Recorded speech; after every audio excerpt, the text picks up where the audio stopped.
যাও পড়বা যাও।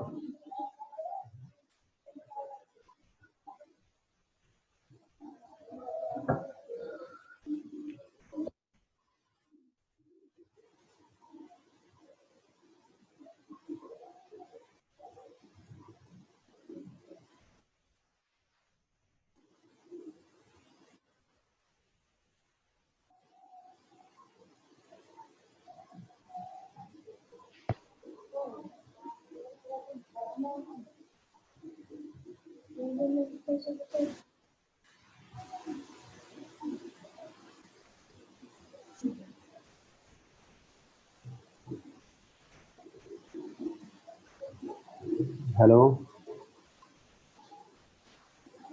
আচ্ছা আজকে আমরা হলো লার্নিং এর 2 নম্বরটা পড়বো আমরা। এর আগে আমরা পড়েছিলাম যে সহজাত শিখন। আজকে আমরা পড়বো হলো অর্জিত শিখন। অর্জিত শিখন, হ্যাঁ, এটি আমরা শিখনও বলতে পারি। হ্যাঁ, শিখনের একটা পার্ট আমাদের হয়ে গেছে। একটা হলো সহজাত শিখন ছিল, আর আজকে আমরা বলছি অর্জিত শিখন।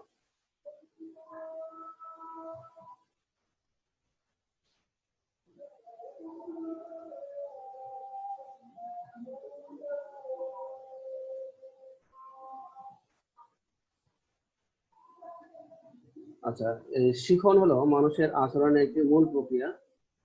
কারণ আমাদের ভাষায় রাজনীতি, মনোভাব, বিশ্বাস, ব্যক্তিত্ব, প্রত্যক্ষণ ইত্যাদি অনেক কিছুর সাথে শিখন জড়িত রয়েছে। জন্মের পর থেকে মৃত্যুর পূর্ব পর্যন্ত প্রাণীর অতীত অভিজ্ঞতা ও অনুশীলনের মাধ্যমে নতুন বিষয় আয়ত্ত করাকে শিখন বলা হয়। তো শিখনের বৈশিষ্ট্য: এটি প্রজাতি সুনির্দিষ্ট নয়, শিক্ষার মাধ্যমে অর্জিত হয়। এটি সর্বদা পরিবর্তনশীল, এটি সর্বদা অভিযোজনীয়, এটি বংশ পরম্পরায় প্রদর্শিত হয় না, এটি উচ্চ শ্রেণীর প্রাণীতে দেখা যায়। তাহলে শিখন বিভিন্ন ধরনের হতে পারে, যেমন অভ্যাসগত, অনুকরণগত, চিরায়ত সাক্ষীকরণ শিখন, সুপ্ত শিখন, অন্তর্দৃষ্টিমূলক শিখন। আমরা প্রথমে যাব অভ্যাসগত শিখন। অভ্যাসগত শিখনটা কি? প্রাণীর ক্ষেত্রে সারা জীবন ধরে এই ধরনের সরল প্রকৃতির শিখন আচরণ প্রত্যক্ষ করা যায়। এতে কোনো নতুন প্রতিক্রিয়া সৃষ্টি হয় না, বরং পুরাতনটির অবক্ষয় ঘটে। যদি কোনো প্রাণীকে ক্রমাগতভাবে একটি বিশেষ উদ্দীপকের মাধ্যমে উদ্দীপিত করা হয়, যে উদ্দীপকের সাথে কোনো পুরস্কার বা শাস্তি সংশ্লিষ্ট নয়, তাহলে দেখা যাবে প্রাণীটি উদ্দীপকের প্রতি সাড়া প্রদর্শনের মাত্রা কমিয়ে দিয়েছে। দৃষ্টান্ত স্বরূপ বলা যায়, মৃদু শব্দধ্বনির প্রতি নির্দিষ্ট প্রাণীর সাড়া দিয়ে বিশেষ দিকে পড়ে, কিন্তু যদি বারবার উক্ত উদ্দীপকের প্রতি প্রতিক্রিয়া করতে হয়, তাহলে প্রাণীটা অবশেষে সাড়া প্রদর্শন হ্রাস করতে করতে হয়তো মোটেই ঘুরতে চাইবে না। প্রাণীর আচরণের এমন পরিবর্তন কেবল অবসাদগ্রস্ততার কারণে বা স্নায়বিক অভিযোজনের জন্য নয়, বরং অভ্যাসগত নামক আচরণের জন্য ঘটেছে। আমরা একটা উদাহরণের মাধ্যমে এটা বলতে পারি। ক্লার্ক নামক একজন বিজ্ঞানী নেরিশ এর উপর পরীক্ষা নিরীক্ষা চালিয়ে অভ্যাসগত শিখন সুন্দরভাবে ব্যাখ্যা করেছেন। নেরিশ কর্দমাক্ত মাটিতে নলাকার সুড়ঙ্গে বসবাস করে।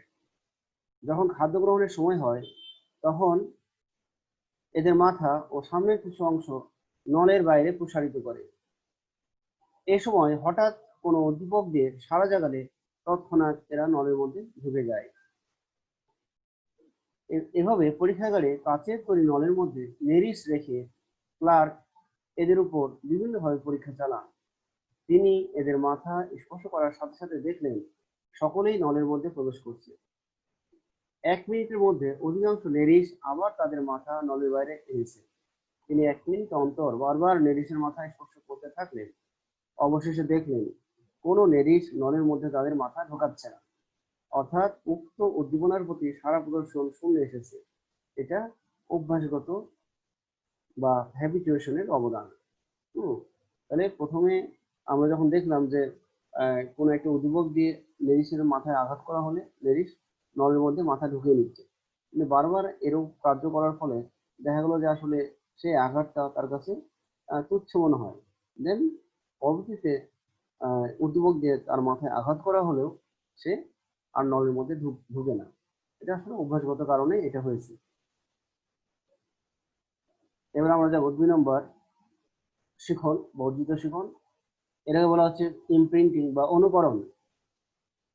বিজ্ঞানী লরেন্স 1937 সালে এক অভিনব শিখন আচরণ হিসেবে অভিহিত করেন।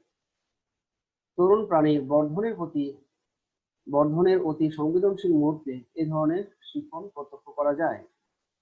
পাখির ক্ষেত্রে ডিম ফুটে ছানা বের হওয়ার পরপরই এরূপ শিখন লক্ষ্য করা যায়। বিজ্ঞানী গাইটন একটি বৃত্তাকার রানওয়েতে দুটি ঝুলন্ত বাক্স রেখে চমৎকার এক পরীক্ষা করেন। বাক্স দুটি ছিল আকারে ছোট এবং শক্ত কাগজের তৈরি। একটি বাক্সের রং ছিল লাল এবং আরেকটি সবুজ। তাহলে দুটি ছোট বাক্স ছিল, একটার রং ছিল লাল আর একটা রং ছিল সবুজ। আকার আকৃতিতে বাক্স দুটি ভিন্ন ধরনের ছিল। রানওয়ের উপরে বাক্স দুটি ঝুলন্ত অবস্থায় রেখে ঘোরানো হলো এবং 2-1 দিন বয়সের পাখির ছানাগুলো এক এক করে 30 মিনিট যাবৎ ওই রানওয়েতে ছেড়ে দেওয়া হলো। এই সময়ের মধ্যে ছানাগুলো তাদের পছন্দ মতো বা বাক্সগুলো চিনে নিতে পারলো। 3 দিন পর ছানাগুলোকে ওই রানওয়েতে আবার ছেড়ে দেওয়া হলো এবং তাদের অবস্থান থেকে সমান দূরত্বে বাক্সটিতে রাখা হলো। দেখা গেল প্রতিটি ছানা তাদের পূর্বেকার নিজ নিজ পছন্দ মাফিক বাক্সের প্রতি আকৃষ্ট হচ্ছে। এই শিক্ষালব্ধ আচরণটি সাইট ইমপ্রিন্টিং এর একটি উদাহরণ। আমরা অনুকরণের আরো উদাহরণ দিতে পারি। যেমন অনেক সময় দেখা যায় যে মুরগি যখন তার ডিমে তা দেয় তখন সেখানে কিছু হাঁসের ডিমও যদি রেখে দেওয়া হয়, তাহলে যখন বাচ্চা ফোটে তখন মুরগির বাচ্চা থেকে আবার হাঁসেরও বাচ্চা হয়। কিন্তু এই বাচ্চাগুলো, হাঁসের বাচ্চা এবং মুরগির বাচ্চা তার সাথে থাকে, তার মা মুরগির সাথে থাকে। এখন মা মুরগি তাদের বাচ্চাকে যখন কি করে, খাবার খাওয়ানো শেখায় যে মাটি থেকে খুঁটে খেতে হয়। মুরগির বাচ্চাগুলো তো মাটি থেকে ঠোকর মেরেই খায়। কিন্তু হাঁস ওই মা মুরগি যেহেতু মাটি থেকে ফুটে খাবার খাওয়ানো যখন শেখায় তখন হাঁসগুলো সেভাবে ফুটে খাওয়ার জন্য চেষ্টা করে। এটাও এক ধরনের অনুকরণ। এবার আমরা আসবো সাপেক্ষণ শিক্ষণ। সাপেক্ষ শিক্ষণ, কন্ডিশনিং লার্নিং। কোনো উদ্দীপকের প্রতি শর্তাধীন সাড়া দিয়ে যে শিখন আচরণ অর্জিত হয় তাকে সাপেক্ষণ শিখন বলে।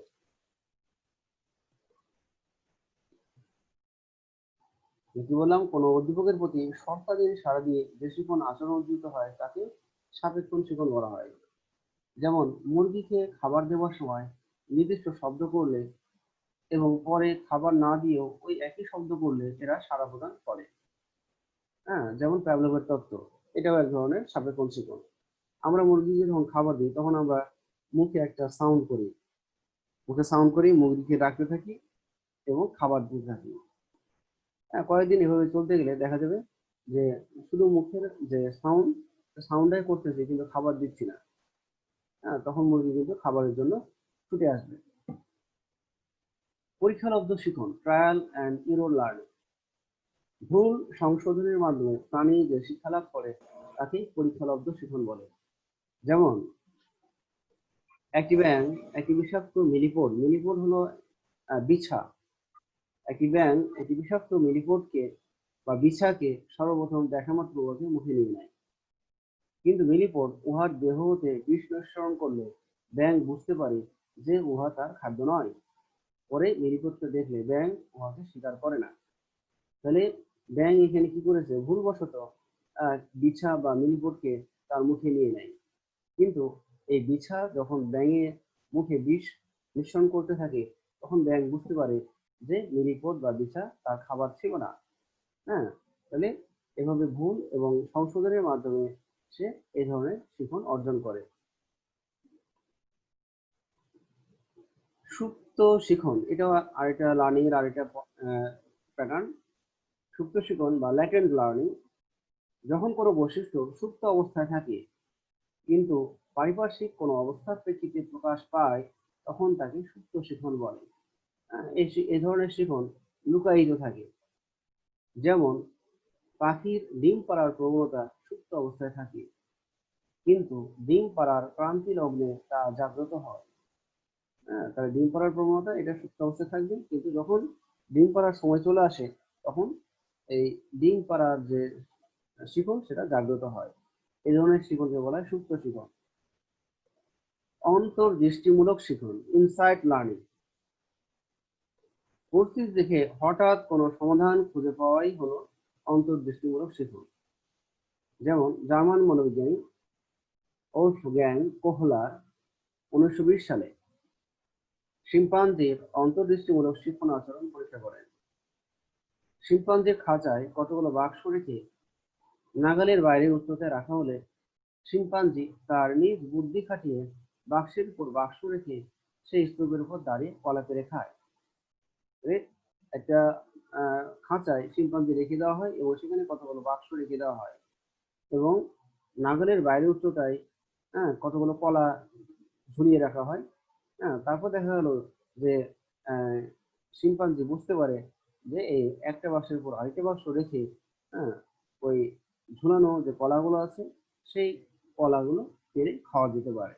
তাহলে এটাও কিন্তু সে বোধমূলক বা অন্তর্দৃষ্টিমূলক শিখন দ্বারাই অর্জন করেছে।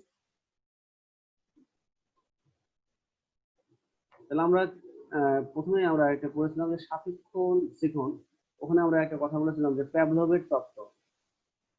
তাই এই প্যাভলভের তত্ত্ব এখন আমরা পড়বো। প্যাভলভ এর তত্ত্ব জিনিসটা কি? আমরা গত ক্লাসে পড়েছিলাম প্রতিবর্তী ক্রিয়া। তো প্রতিবর্তী ক্রিয়ার ব্যাখ্যা ক্ষেত্রে রাশিয়ার শারীরতত্ত্ববিদ আইভান প্যাভলভ এর নাম বিশেষভাবে উল্লেখযোগ্য। কুকুর লালনের সরল পরীক্ষণের মাধ্যমে তিনি সাপেক্ষ প্রতিবর্তী ক্রিয়া সুন্দরভাবে ব্যাখ্যা করেছেন। এ ধরনের প্রতিবর্তী ক্রিয়ায় স্বাভাবিক উদ্দীপক বা নিরপেক্ষ উদ্দীপক প্রয়োগে স্বাভাবিক প্রতিক্রিয়া ঘটলেও সেই স্বাভাবিক উদ্দীপকের সাথে যদি কোনো এক বিকল্প উদ্দীপক বারবার উপস্থাপিত করা হয় তাহলে কালক্রমে কেবল বিকল্প উদ্দীপককে উপস্থাপিত করে স্বাভাবিক প্রতিক্রিয়া সৃষ্টি করা সম্ভব। বিকল্প উদ্দীপকের সাহায্যে স্বাভাবিক প্রতিক্রিয়া সৃষ্টি প্রক্রিয়াকে সাপেক্ষ প্রতিবর্তী ক্রিয়া বলে। প্যাভলভ 1941 এর পরীক্ষায় বিষয়টি স্পষ্টরূপে ফুটে ওঠে। এখন আমরা আসবো একটা প্রাণীর উদাহরণ দিয়ে আমরা এটা ব্যাখ্যা করব। যেমন কুকুরের লালার প্রতিবর্ত ক্রিয়া। আমরা জানি কুকুরের মুখে মাংসের টুকরা দিলে মুখ গহ্বরে লালা নিঃসৃত হয়, এটা আমরা সবাই জানি। কুকুরের সামনে বা মুখের সামনে মাংসের টুকরা দিলে কুকুর মুখ গহ্বরে লালা নিঃসরণ করে, এটা স্বাভাবিক ঘটনা। তাহলে কুকুরের সামনে যে মাংসের টুকরা দেওয়া হয়েছে এটা একটা অনপেক্ষ উদ্দীপক, আর এই অনপেক্ষ উদ্দীপকের প্রতি কুকুরের যে লালা নিঃসরণ এটা হলো অনপেক্ষ প্রতিবর্ত ক্রিয়া। কিন্তু বিজ্ঞানী প্যাভলভ ক্ষুধার্ত কুকুরের মুখে মাংসের টুকরা দেওয়ার ঠিক পূর্ব মুহূর্তে একটি ঘন্টা বাজান। তাহলে ঘন্টা হলো একটা সাপেক্ষ উদ্দীপক। তিনি এভাবে ঘন্টা বাজিয়ে সাথে সাথে এক টুকরা মাংস কুকুরকে দিতে থাকেন। তাহলে এখানে কি করা হলো? ঘন্টা হলো সাপেক্ষ উদ্দীপক আর মাংসের টুকরাটা হলো অনপেক্ষ উদ্দীপক। তাহলে দুইটা উদ্দীপক পরপর দেওয়া হয় এবং এই কাজটি বারবার করতে থাকে। এতে প্রত্যেকবারেই কুকুরের মুখে লালা নিঃসৃত হতে থাকে। তিনি প্রত্যেকবারেই যান্ত্রিক ব্যবস্থার মাধ্যমে লালা নিঃসরণের মাত্রা পরিমাপ করেন এবং এই কাজটা 12 বার পুনরাবৃত্তি করেন। হঠাৎ করে মাংসের টুকরা না দিয়ে তিনি কেবল ঘন্টা বাজান। এক পর্যায়ে দেখা গেল কেবল ঘন্টা ধ্বনির প্রতি প্রতিক্রিয়া স্বরূপ কুকুরটি লালা ক্ষরণ করলো। এরপর মাংসের টুকরা না দিয়ে তিনি কেবল ঘন্টা বাজান। এরপর তিনি মাংসের টুকরা না দিয়ে কেবল ঘন্টা বাজান। প্যাভলভ যতবার শুধু ঘন্টা বাজালেন ততবার সাথে সাথে কুকুরের মুখ থেকে লালা নিঃসৃত হলো। এটা হলো সেই প্যাভলভের পরীক্ষণ। এখানে কুকুরকে এমনভাবে বেঁধে রাখা হয়েছে যাতে কুকুরের শরীরটা নড়াচড়া করতে না পারে, কিন্তু কুকুরের মুখে গহ্বরে যে লালা গ্রন্থি আছে সেই লালা গ্রন্থির সাথে একটা নল সংযুক্ত করা আছে এবং কুকুর যখন লালাক্ষরণ করবে এই নলের মাধ্যমে এটা এসে জমা হবে। আর এখানে একটা পাত্র দেওয়া আছে, এখানে সাধারণত মাংসের টুকরা দেওয়া হয়। হ্যাঁ, এখানে একটা পরীক্ষণের একটা ছক দেওয়া হয়েছে। এখানে দেওয়া হয়েছে কি, এখানে অনপেক্ষ উদ্দীপক হিসেবে মাংস দেওয়া হয়েছে। হ্যাঁ, এই মাংস দেওয়ার ফলে কুকুর এখানে লালনেশন করেছে। হ্যাঁ, এটা হলো অনপেক্ষ উদ্দীপক, এটা হলো কুকুর যে লালন পালন করেছে, এটা হলো অনপেক্ষ প্রতিবর্ত ক্রিয়া। 2 নম্বরে কি হয়েছে, শুধু ঘন্টা বাজানো হয়েছে আর এখানে কুকুর লালাক্ষরণ করতেছে না। হ্যাঁ, এটা কিন্তু মাংস দেওয়ার আগে, মাংস দেওয়ার পরে এরকম একবার মাংস দেওয়ার পরে এটা ঘটানো হয়েছে। তো এখানে ঘন্টা ধ্বনিটা হলো সাপেক্ষ উদ্দীপক, আর এখানে যেহেতু লালাক্ষরণ করেনি, কোনো প্রতিক্রিয়া দেখায়নি। 3 নম্বরে কি করা হয়েছে, এখানে ঘন্টা ধ্বনি বাজানো হয়েছে, তারপর পরে মাংসের টুকরা দেওয়া হয়েছে। অর্থাৎ ঘন্টা ধ্বনি হলো সাপেক্ষ উদ্দীপক আর মাংস হলো অনপেক্ষ উদ্দীপক, দুটো পরপর দেওয়া হয়েছে, যার ফলে কুকুর লালাক্ষরণ করেছে। যেহেতু এখানে মাংস আছে, হ্যাঁ, এটা অনপেক্ষ উদ্দীপক, এর সাথে আবার সাপেক্ষ উদ্দীপক জুড়ে দেওয়া হয়েছে, যার ফলে এখানে লালাক্ষরণ করেছে। 4 নম্বর, এভাবে কয়েকবার দেওয়া হয়, এই ঘন্টা ধ্বনি বাজানো হয় এবং মাংসও দেওয়া হয় কয়েকবার, প্রায় 12 বার এরকম কার্যক্রম ঘটানো হয়। দেন পরবর্তী 13তম বার শুধুমাত্র ঘন্টা ধ্বনি বাজানো হয়, কিন্তু কোনো মাংস দেওয়া হয় না। কিন্তু ঘন্টা ধ্বনি বাজানোর পরপরই দেখা যায় কুকুর লালাক্ষরণ করেছে। মানে এই ঘন্টা ধ্বনিটা ছিল কি সাপেক্ষ উদ্দীপক, আর লালাক্ষরণ, এই ঘন্টা ধ্বনির প্রেক্ষিতে যে লালাক্ষরণটা হলো, এটা হলো সাপেক্ষ প্রতিবর্ত ক্রিয়া। মানে সাপেক্ষ উদ্দীপক কার সাথে জুড়ে দেওয়া হয়েছিল, অনপেক্ষ উদ্দীপকের সাথে জুড়ে দেওয়া হয়েছিল। জুড়ে দেওয়ার পর পরবর্তীতে সাপেক্ষ উদ্দীপকের দ্বারাই কুকুর যে লালাক্ষরণ করতেছে, তখন সেটাকে আমরা বলবো সাপেক্ষ প্রতিবর্ত ক্রিয়া। এইভাবে এই প্যাভলভ তার গবেষণাটা দেখিয়েছেন কুকুরের মাধ্যমে। আচ্ছা, এবার আমরা আরেকটা টপিকসে যাব। এই টপিকটার নাম হলো সামাজিক আচরণ, সোশিয়াল বিহেভিয়ার। সামাজিক আচরণ হলো একই প্রজাতির অন্তর্ভুক্ত কিছু সংখ্যক প্রাণী বাহ্য মানে বাইরে ও অভ্যন্তরীণ কারণে সম্মিলিতভাবে শৃঙ্খলাবদ্ধ জীবনযাপনে অভ্যস্ত হয়ে বসবাস করা। তাহলে একই প্রজাতির অন্তর্ভুক্ত কিছু সংখ্যক প্রাণী বাহ্যিক হতে পারে, অভ্যন্তরীণ কারণে সম্মিলিতভাবে শৃঙ্খলাবদ্ধভাবে জীবনযাপনে অভ্যস্ত হয়ে পড়ে। একসাথে অনেক প্রাণী, হ্যাঁ, সমাজবদ্ধভাবে বসবাস করবে, এই ধরনের আচরণ হলো সামাজিক আচরণ। এরূপ আচরণের পরিসর প্রজননকালে স্ত্রী ও পুরুষের মধ্যে গড়ে ওঠা সরল ও সংক্ষিপ্ত আন্তঃক্রিয়া থেকে শুরু করে স্থায়ী জটিল সমাজবদ্ধ জীবনযাপন প্রণালী পর্যন্ত প্রসারিত। তো সামাজিক আচরণের একটা টার্ম হলো অ্যালট্রুইজম। তো অ্যালট্রুইজমের বাংলা হলো পরস্পরের প্রতি সহযোগিতা।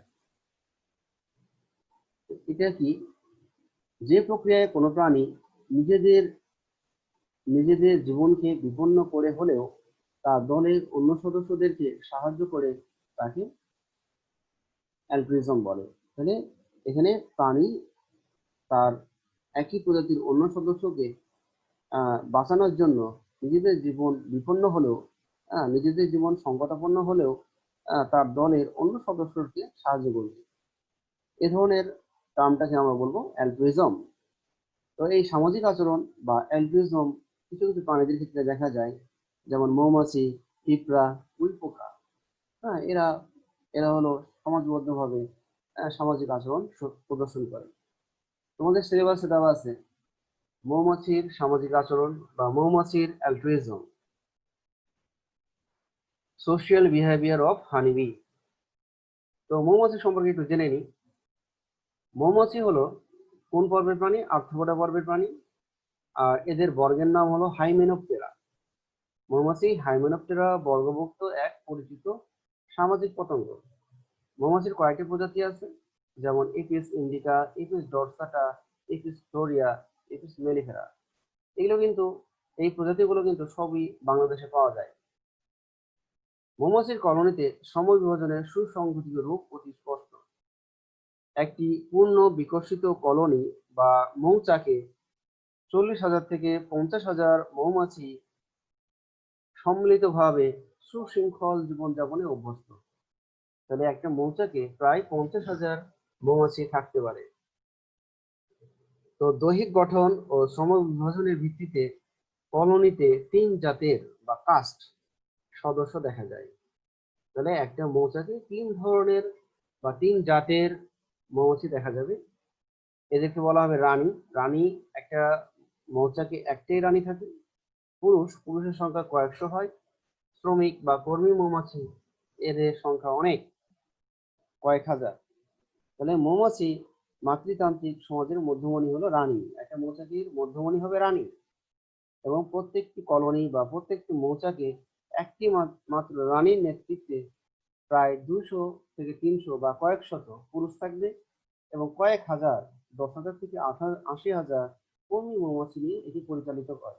তাহলে একটা মৌচাকে একটা রানী থাকবে, কয়েকশো পুরুষ মৌমাছি, আর কয়েক হাজার কর্মী মৌমাছি থাকবে। তো আমরা প্রথমে রানী মৌমাছি সম্পর্কে জেনে নিই। রানীর লালা গ্রন্থি থাকে না। ডিম পাড়ার জন্য এদের দেহে সুগঠিত অভিযোজিত রয়েছে। একটি রানী মৌমাছি তার 2 থেকে 5 বছর জীবনকালে প্রায় 15 লাখ ডিম দিতে সক্ষম।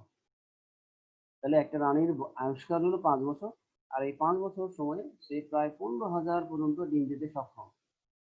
রানী মৌমাছির জীবনে মাত্র একবার পুরুষ মৌমাছির সাথে সঙ্গমে লিপ্ত হয়, এবং কয়েকটা পুরুষের সাথে সে মিলন সম্পন্ন করতে পারে। তাহলে একটা রানী মৌমাছি কয়েকটি পুরুষ মৌমাছির সাথে মিলিত হয়, কিন্তু এই মিলন তার জীবনে একবারই হবে। এ সময় শুক্রধানীর ভিতর শুক্রাণু জমা থাকে। তাহলে রানীর যে শুক্রধানী আছে, এই শুক্রধানীতে শুক্রাণু জমা করে রাখা হয়। শুক্রধানীতে সঞ্চিত শুক্রাণু অনেকদিন পর্যন্ত কর্মক্ষম থাকে। রানীর ইচ্ছামাফিক সঞ্চিত এই শুক্রাণু দ্বারা ডিম নিষিক্ত হয়। ডিম নিষিক্তকরণ সম্পূর্ণ রানীর নিয়ন্ত্রণাধীন। তো রানী 2 ধরনের ডিম পেড়ে থাকে, একটা হলো অনিষিক্ত ডিম, আর একটা হলো নিষিক্ত ডিম। অনিষিক্ত ডিম থেকে অপুংজনী পদ্ধতিতে পুরুষ মৌমাছির জন্ম হয়। অপুংজনীটা কি? পার্থেনোজেনেসিস। মানে রানী যে ডিম্বাণু আছে, এই ডিম্বাণু এক ধরনের হরমোন ইন্টারফেয়ার করে, আর এই হরমোন ইন্টারফেয়ার কারণে এই অনিষিক্ত ডিম, বা এটাকে বলা হয় অনুর্বর ডিম, এই অনুর্বর ডিম থেকে পার্থেনোজেনেসিস পদ্ধতিতে পুরুষ মৌমাছির সৃষ্টি হয়। আর যেটা হলো রানীর আরেক ধরনের ডিম আছে, সেটাকে বলা হয় নিষিক্ত ডিম। সেই নিষিক্ত ডিম থেকে সাধারণত কর্মী মৌমাছির সৃষ্টি হয়, এখানে দেওয়া হয়নি। রানী মৌমাছির ত্বক মিশ্রিত অক্সোডিকেনিক অ্যাসিড। রানী মৌমাছির ত্বক মিশ্রিত এক ধরনের অ্যাসিড আছে, এটা হলো এক ধরনের হরমোন গুণ সম্পন্ন। এই অ্যাসিড রানী মৌমাছি যখন ক্ষরণ করে, তখন চাকের সর্বত্র এটা বিস্তার করে, ফলে সকল মৌমাছির যাবতীয় কার্যকলাপ সুন্দরভাবে নিয়ন্ত্রণ করে। অর্থাৎ রানী মৌমাছির ত্বক থেকে এই অ্যাসিড যখন নিঃসৃত হয়, তখন মৌচাকের যতগুলো মৌমাছি আছে, তখন তাদের কাজগুলো সম্পর্কে তারা সচেতন হয় এবং কাজগুলো করা শুরু করে। রানী মৌমাছির ম্যান্ডিবুলার গ্রন্থি থেকে কুইন সাবস্টেন্স নামক এক বিশেষ ধরনের ফেরোমন নিঃসৃত হয়। এই ফেরোমন কর্মীদের যৌনাঙ্গের পরিপক্কতায় বাধা প্রদান করে।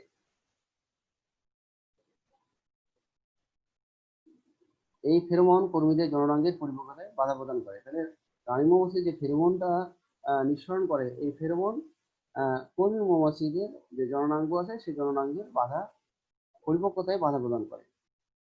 কলোনির প্রয়োজন অনুযায়ী রানী নিষিক্ত ও অনিষিক্ত ডিম পারে, কিংবা নতুন কলোনি সৃষ্টির উদ্দেশ্যে কিছু কর্মী ও পুরুষ মৌমাছি সহ অন্যত্র গমন করে। এই হলো রানী মৌমাছি। এবার আসবো পুরুষ মৌমাছি। কলোনির বিভিন্ন সদস্যদের মধ্যে দায়িত্ব বন্টন মৌমাছির স্বাভাবিক জীবনধারার উল্লেখযোগ্য বৈশিষ্ট্য। রানীর সাথে যৌন মিলন ছাড়া পুরুষ মৌমাছির অন্য কোনো কাজ নেই বললেই চলে। অন্য দলের মৌমাছির অনুপ্রবেশ ঘটলে নিজ কলোনিকে রক্ষায় এবং কলোনির তাপ নিয়ন্ত্রণ কাজে এরা অংশগ্রহণ করে থাকে। তাহলে কলোনির মধ্যে মানে মৌচাকের মধ্যে অন্য মৌচাকের কোনো মৌমাছি যদি কোনো কারণে অনুপ্রবেশ ঘটে, তাহলে নিজ কলোনিকে রক্ষার জন্য এই পুরুষ মৌমাছি অনেক সময় ঝাঁপিয়ে পড়ে। আবার কলোনির তাপ নিয়ন্ত্রণেও এরা অংশগ্রহণ করে থাকে। খাদ্যের জন্য এরা কর্মী মৌমাছির উপর নির্ভরশীল। হ্যাঁ, তাহলে পুরুষ মৌমাছির প্রধান কাজ কিন্তু রানীর সাথে যৌনমিলনে সম্পন্ন করা। এছাড়াও আরো আংশিক কিছু কাজ করে। যদি মৌচাক অন্য কোনো মৌমাছি দ্বারা যদি অনুপ্রবেশ হয়, তাহলে সেটাকে রক্ষা করবে। আর প্রয়োজনে কলোনির তাপ নিয়ন্ত্রণে এরা অংশগ্রহণ করে। তো এই পুরুষ মৌমাছির জীবনকাল 2 থেকে 30 দিন হয়। এবার আসবো, পুরুষ মৌমাছির সংখ্যা আমরা আগে বলেছি যে একটি মৌচাকে এরা কয়েকশো হতে পারে। কর্মী মৌমাছি, এরা কলোনির ক্ষুদ্রতম সদস্য, তবে সংখ্যায় সর্বাধিক কয়েক হাজার পর্যন্ত হতে পারে। কলোনির মোট প্রায় 99% হলো কর্মী। এরা প্রকৃতপক্ষে অনুন্নত প্রজননে অক্ষম স্ত্রী মৌমাছি। তাহলে কর্মী মৌমাছি হলো প্রজননে অক্ষম স্ত্রী মৌমাছি। এই মৌমাছির জীবনকাল 6 সপ্তাহ হয়। তাহলে আমরা একটা মৌচাকে যে 3 ধরনের মৌমাছি থাকে, সেই 3 ধরনের মৌমাছি বৈশিষ্ট্য সম্পর্কে আমরা জানলাম। এখানে ছবি দেখানো হয়েছে, এটা হলো রানী মৌমাছি। এর সাইজ কিন্তু সবচেয়ে বড়, আমরা আগে দেখেছি। এটা হলো ড্রোন বা পুরুষ মৌমাছি, রানীর চেয়ে ছোট কিন্তু কর্মীর চাইতে বড়। আর এটা হলো কর্মী মৌমাছি, এর সাইজ হলো সবচেয়ে ছোট হয়। এখন আমরা দেখব যে এই যে মৌচাকে যে 3 ধরনের মৌমাছি আছে, এদের মধ্যে সবচেয়ে বেশি কাজ কিন্তু কর্মী মৌমাছি। হ্যাঁ, তাহলে আমরা প্রথমে আসি যে এরা যে সামাজিক আচরণ প্রদর্শন করে, সেই সামাজিক আচরণগুলো আসলে কি কি। এর মধ্যে 1 নম্বর সামাজিক আচরণটা হলো সমবন্টন। কর্মী মৌমাছিদের আচরণ সাধারণত তাদের বয়স, চাকের অভ্যন্তরীণ অবস্থা এবং পরিবেশের উপর নির্ভরশীল। কর্মী মৌমাছিদের অনেক কাজ: লার্ভাদের সেবন করানো, মোম নিশ্চিত করে তা দিয়ে চাক তৈরি করা, ফুল থেকে মধু সংগ্রহ করা, চাক পাহারা দেওয়া কর্মীদের অন্যতম দায়িত্ব। প্রতিদিনের খাদ্যের সংস্থান করা, দুর্যোগ মোকাবেলায় মজুদ গড়ে তোলা, হ্যাঁ, সকাল সন্ধ্যা অক্লান্ত পরিশ্রম করা, এগুলো সবই কর্মী মৌমাছির কাজ। মৌচাকের কোনো এক নির্দিষ্ট স্থানে নিজেদের জন্য এবং পরবর্তী বংশধরদের জন্য খাদ্য জমিয়ে রাখে। শেষ বয়সে কর্মী মৌমাছি পানি পরিবহন করে, অবসর যাপন করে এবং বেশি দূরে যায় না। কর্মী মৌমাছি কিন্তু অনেক ধরনের কাজ করে। আবার কর্মী মৌমাছির বয়স যখন খুব কম থাকে, সাধারণত 3 দিন বা 4 দিন হয়, তখন কিন্তু এরা মৌচাকের যে প্রকোষ্ঠগুলো আছে, সেই প্রকোষ্ঠগুলো এরা পরিষ্কার করে।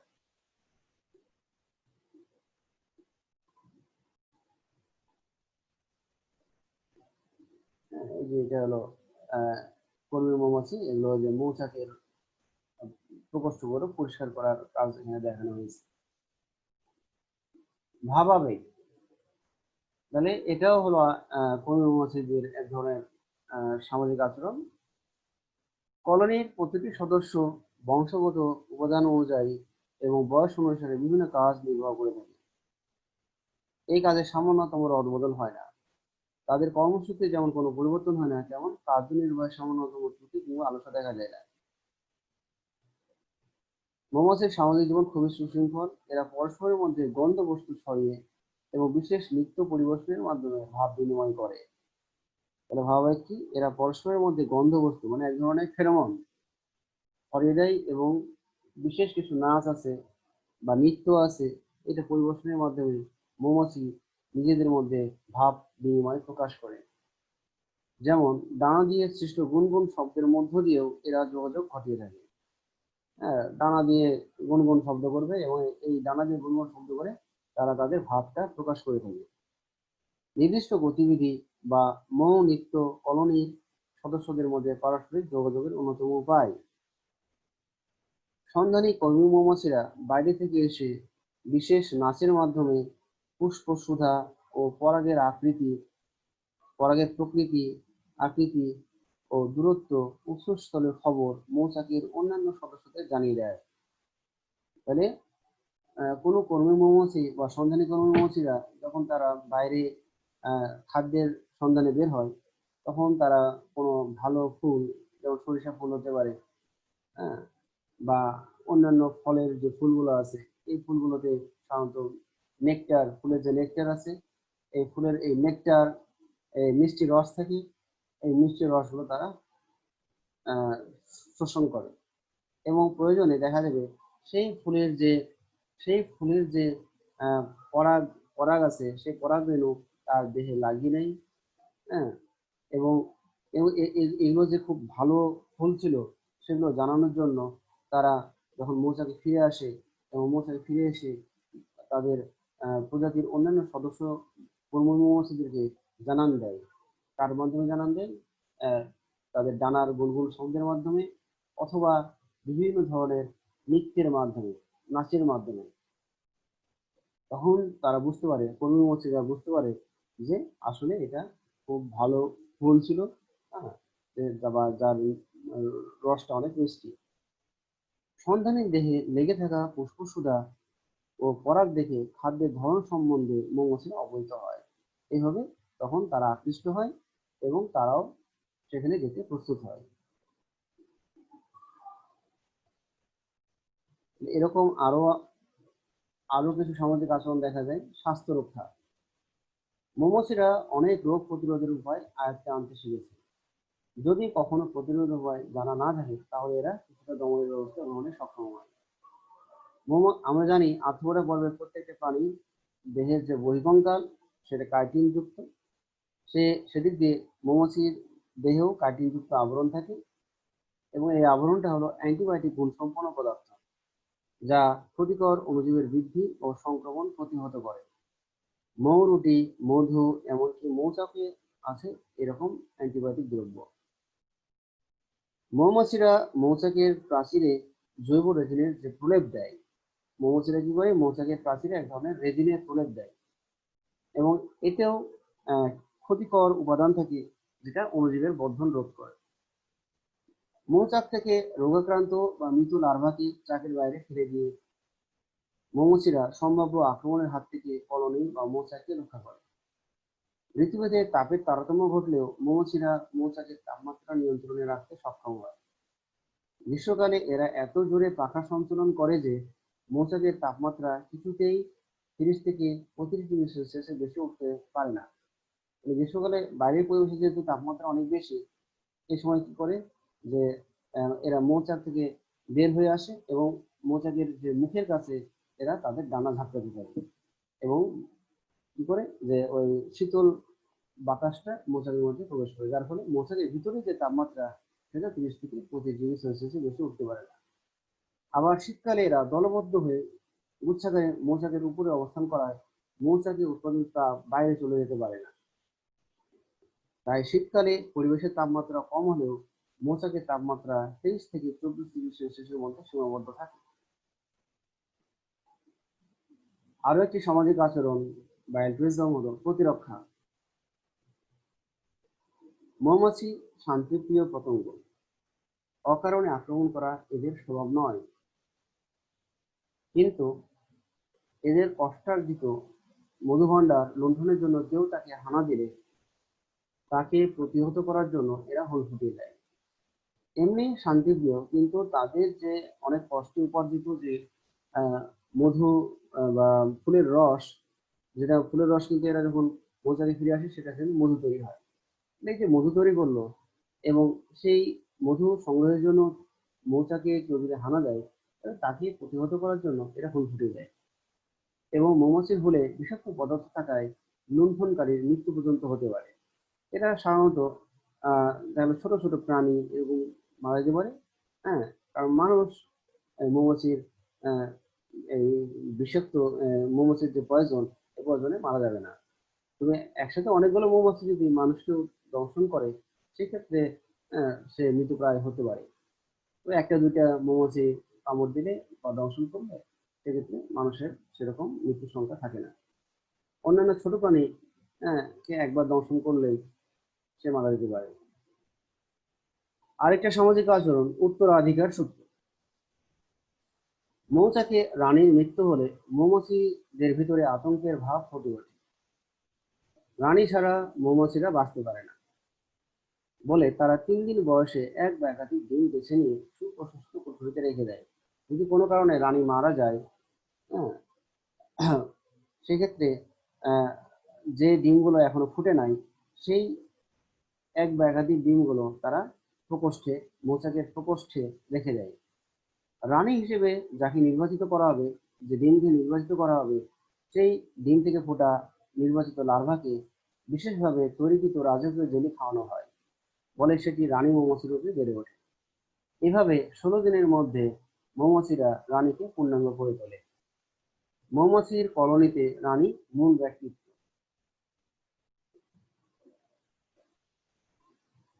আরো একটা সামাজিক আচরণ হলো সোয়ার্মিং। রানীকে অনেক কাজে কলোনির অন্যান্য সদস্যের সিদ্ধান্ত মাফিক চলতে হয়, যেমন উপযুক্ত সময় এবং অন্যান্যদের সঠিক প্রস্তুতি ছাড়া রানী একটি ডিমও পারে না। সোয়ার্মিং এর সময় রানী তার ইচ্ছার বিরুদ্ধে বাস্তু ত্যাগে উৎসাহী সদস্যদের চাপ ছেড়ে যেতে বাধ্য হয়। হ্যাঁ, অনেক সময় দেখা যাবে যে মৌচাকের কিছু কর্মী মৌমাছি এবং কিছু পুরুষ মৌমাছি, হ্যাঁ, রানীকে সবসময় চাপ দিতে থাকে যে তাদের এই মৌচাক পছন্দ হচ্ছে না। তখন তাদের পরামর্শে রানী মৌমাছি রাজি হয় এবং এরকম ফার্মিং করে একটা রানী মৌমাছির সাথে কয়েকশো পুরুষ এবং কয়েক হাজার কর্মী মৌমাছি নিয়ে তারা উড়ে অন্য অন্য জায়গায় তারা মৌচাক তৈরি করে। এটাকে বলা হচ্ছে স্বর্মিং। স্বর্মিং মানে একসাথে অনেক মৌমাছি, মৌচাক ছেড়ে অন্য জায়গায় পলায়ন করা। রানীর বিরুদ্ধে বিদ্রোহ ঘোষণা। রানী কলোনির যাবতীয় দায় দায়িত্ব, কলোনি বলতে বোঝাচ্ছে মৌচাক, রানী মৌচাক বা কলোনির যাবতীয় দায় দায়িত্ব নিয়ন্ত্রণ করে এক অটুট সমাজ জীবন উপহার দেয়। তাই বলে রানীর জুলুম নির্যাতন এরা মুখ বুঝে সহ্য করে না। কখনো কখনো বিদ্রোহ ঘোষণা করে রানীকে তাড়িয়ে দেয় বা বের হয়ে। অনেক সময় দেখা যায় যে রানী আহ, তার কিছু কর্মী মৌমাছিকে এমন কিছু খারাপ কাজ করতে বলে, দেখা গেল যে সবসময় বলে যে মৌচাকের প্রকোষ্ঠগুলো পরিষ্কার করো, প্রকোষ্ঠে যে মলগুলো আছে সে মলগুলো পরিষ্কার করো। হ্যাঁ, রানীর পরিপাটি করতে কিছু কর্মী মৌমাছিকে আদেশ দেয়। হ্যাঁ, রানীর দেহকে আঁচড়ানো, হ্যাঁ, বা অনেক এরকম খারাপ কাজ আছে, মৌচাকের অনেক খারাপ কাজ আছে। সেই খারাপ কাজগুলো রানী মৌমাছি তার কিছু কর্মী মৌমাছিদেরকে করিয়ে নেয়। এই ক্ষেত্রে দেখা যায় সেই কর্মী মৌমাছিগুলো, হ্যাঁ, এরকম মুখ বুজে এই দিনের পর দিন রানীর এই জুলুমগুলো সহ্য করে না। তখন তারা রানীর বিরুদ্ধে বিদ্রোহ ঘোষণা করে, হ্যাঁ, এবং এই কর্মী মৌমাছিগুলো একসাথে সম্মিলিত হয়ে রানীকে তাড়িয়ে দিতে পারে অথবা মেরে ফেলতে পারে। হ্যাঁ, পরবর্তীতে আবার সেখানে নতুন আহ রানীকে রানী মানে নতুন কর্মী মৌমাছিকে রয়্যাল জেলি খাওয়ানোর মাধ্যমে রানী তৈরি করা হয় সেই মৌচাকে। মানে কর্মী মৌমাছিদের আহ, ইচ্ছা অনুযায়ী, মানে আহ, তখন তারা হলো এরকম আহ, নতুন লার্ভাকে রয়্যাল জেলি খাওয়াবে। তাহলে এই হলো মৌমাছির সামাজিক আচরণ বা অ্যাডভেঞ্চার। তা এই চ্যাপ্টারের একটা ছোট্ট এরকম একটা কোশ্চেন আছে 1 মার্ক বা 2 মার্কের জন্য, সেটাকে বলা হচ্ছে এফএপি, ফ্যাপ। ফ্যাপ বা ফিক্সড অ্যাকশন প্যাটার্ন জিনিসটা কি?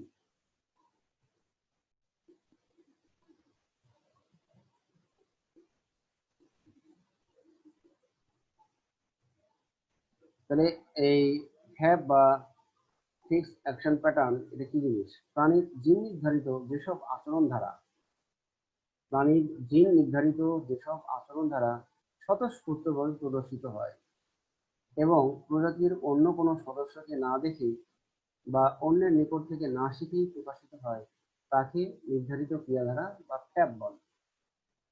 যেমন প্রজননের সময় ময়ূরকে দেখা মাত্রই ময়ূর পেখম মেলে নাচে। হ্যাঁ, তাহলে এই যে আহ, ময়ূরকে কখনোই শেখানো হয় নাই বা আহ, এটা কিন্তু তার একটা জিন নিয়ন্ত্রিত বৈশিষ্ট্য যে যখনই প্রজননের সময় হয় তখন স্ত্রী ময়ূরকে দেখা মাত্রই, হ্যাঁ, পুরুষ ময়ূর তাদের পেখম মেলে নাচে।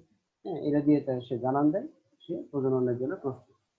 তাহলে এটা কিন্তু এই ধরনের আচরণটা হলো হ্যাভ বা ফিক্সড অ্যাকশন প্যাটার্ন। এটি আসলে জিন নির্ধারিত। এবং হ্যাভ এটা হলো কিন্তু সহজাত আচরণের একটা